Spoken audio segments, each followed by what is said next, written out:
గౌరీప్రసాద్ వాళ్ళ ఇంట్లో వాళ్ళందరూ కూడా అలా కూర్చొని మాట్లాడుకుంటూ ఉంటారు.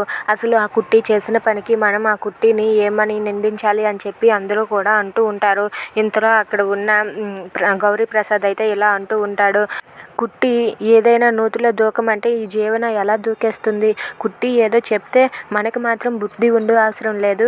కుట్టి చెప్పిందని తిను చైతన్యతో తాళి కట్టించుకుంటుందా? ఈ జీవనకు కూడా బుద్ధి అనేది ఉండాలి కదా. జీవన కూడా అలా గోతులో పడిపోవడం ఏంటి? బుద్ధి అనేది లేదా అని చెప్పి గౌరీప్రసాద్ అంటాడు. దాంతో అక్కడ ఉన్న సూర్య ఇలా అంటూ ఉంటాడు. ఏదో జరిగింది నాన్నగారు, చేసేదేమీ లేదు. ఆ కుట్టి మనల్ని ఎంత మోసం చేస్తుందని అస్సలు అనుకోలేదు. కుట్టి మనకు చెప్పా చేయకుండా ఇలా మన జీవనాన్ని వేరే వాళ్ళకి ఇచ్చి పెళ్లి చేస్తుందని అస్సలు అనుకోలేదు అని చెప్పి అంటూ ఉంటాడు. దాంతో ఇందమ్మ ఇలా అంటూ ఉంటుంది. ఆ కుట్టి నిజస్వరూపం ఎప్పటికైనా సరే మీకు తెలిసింది కదా.